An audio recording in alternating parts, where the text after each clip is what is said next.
625 plus horsepower and 635 plus pound-feet of torque. Think of the plus as an asterisk because we haven't had those numbers finalized by the SAE yet. And what I mean by that is, here at General Motors, we're very conservative with our estimates, so we have no doubt we'll achieve at least that 625, 635 mark. What remains to be seen is whether or not we surpass that, as we did in the case of the Stingray's LT1 last year. But that said, this new LT4, we're calling it, it's going to retain 3 technologies that we introduced on last year's Stingray: variable valve timing, direct injection, and active fuel management, or essentially cylinder deactivation. Those are going to come together to offer you what we anticipate to be extremely impressive fuel economy for a vehicle that puts out these kind of numbers. Keep in mind, our Stingray with 450 horsepower is the best fuel economy of any vehicle in the segment with that kind of power, and it's rated at up to 29 miles per gallon by the EPA. So stay tuned to find out what this one gets, but we're sure it'll be quite good. In addition, because the Z06 is intended to be track ready right off the showroom floor, you're going to get dry sump oiling standard. Now, if you don't know what that is, it keeps your engine adequately lubricated even during performance driving, because with a traditional engine where the oil pan rests beneath, when you take on a high-speed turn, all that oil sloshes to one side of the pan and deprives your engine of that vital lubrication. So dry sump ensures that even during those hairpin turns on a really tight road course, your engine's adequately lubricated and therefore you're performing at your optimum best. In addition, this new LT4 will be mated standard to a 7-speed Tremec manual transmission with active rev matching. Now the ARM will anticipate your gear selection and maintain throttle. It will actually flip the throttle so you don't have to heel toe it. You get a seamless transition through all 7 of those gears. But for those of you who like it old school, you want to match through the gears on your own, well, you can deactivate that from the switch right on your steering wheel. Or another Z06 first, we've now announced we will offer an 8-speed automatic transmission option. We've never before offered an automatic in the Z06, so we're very excited about this development.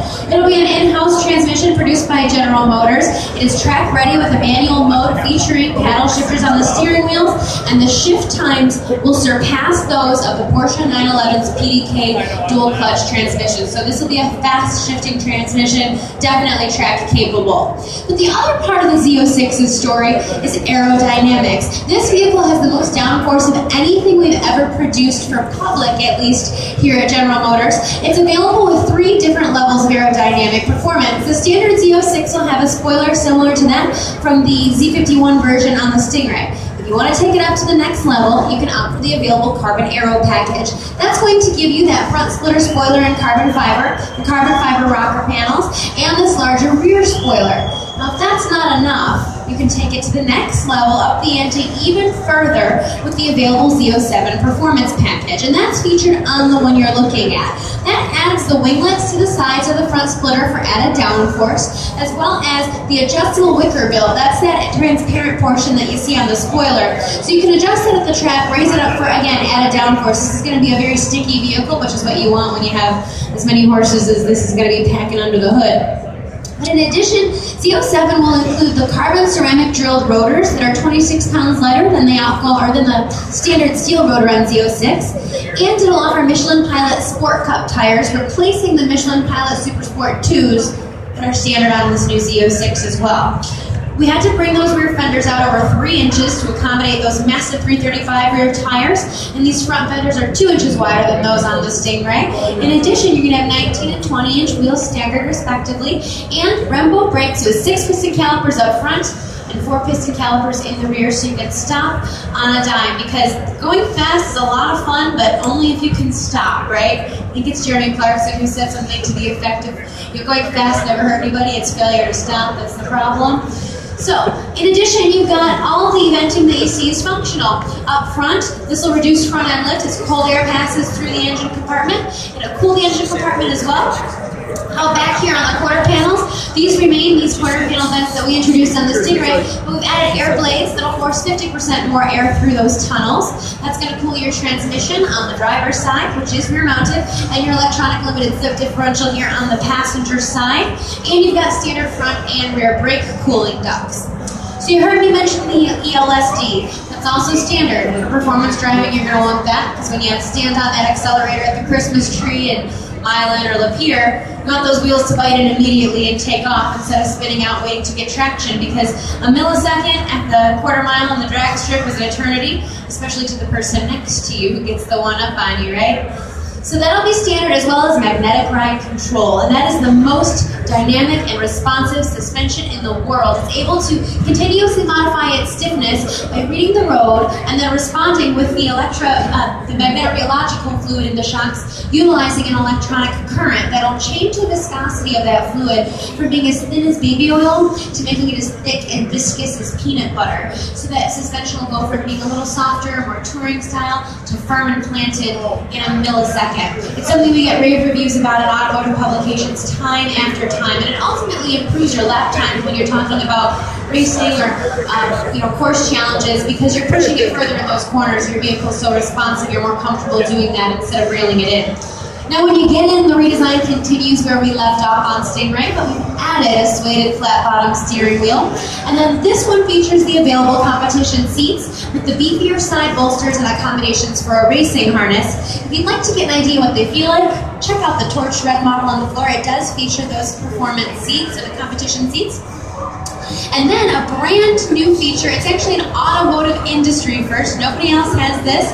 It is our performance data recorder, and we developed it in conjunction with Cosworth. So it's going to utilize a forward-facing camera mounted in your rearview mirror that will actually record your track experience when you turn it on. And that's awesome, but you can do that with a GoPro too.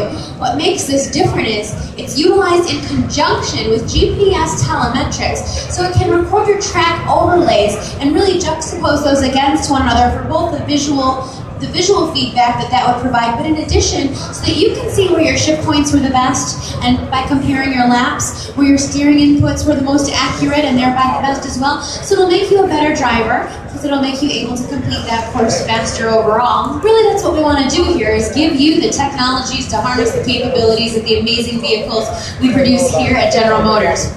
So you probably want to know the price. That's the last big question.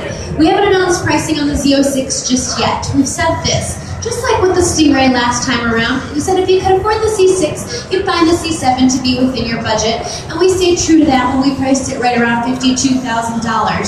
So the same can be said for this new Z06. If the last Z06 was attainable to you, then you should find the price of the new one once we finally release it to be really within your ballpark. But with that said, keep in mind, the very first test car that we took out to our Milford Proving Grounds in this area we call the Lutz Ring, where we like to test lap times and whatnot, first time out of the box and very early test car, that vehicle beat the record for the previous generation ZR1. So you're going to get a vehicle that has ZR1 level performance at a price point more in step with the former Z06. If you'd like to get behind the wheel, you'll have to wait about 1 year. It's due out very early 2015. Now, if you'd like to see the C7R in action, you won't have to wait long at all. Its inaugural race is this weekend at the Rolex 24 in Daytona, where the winningest team in American Le Mans history, Corvette Racing, will go and defend their back-to-back manufacturer and team championships in the new Tudor Series, which was formed when ALMS and Grand Prix merged. So we're very much looking forward to that. If you have any additional questions, my name is Heather. Feel free to ask me. I can always sign you up for updates on the Stingray or the Z06 direct from General Motors. Of course, you can find us online, but in the meantime, we just want to thank you for stopping by and visiting us here in Chevrolet, where we are proud to be the leaders in performance, both on and off the track.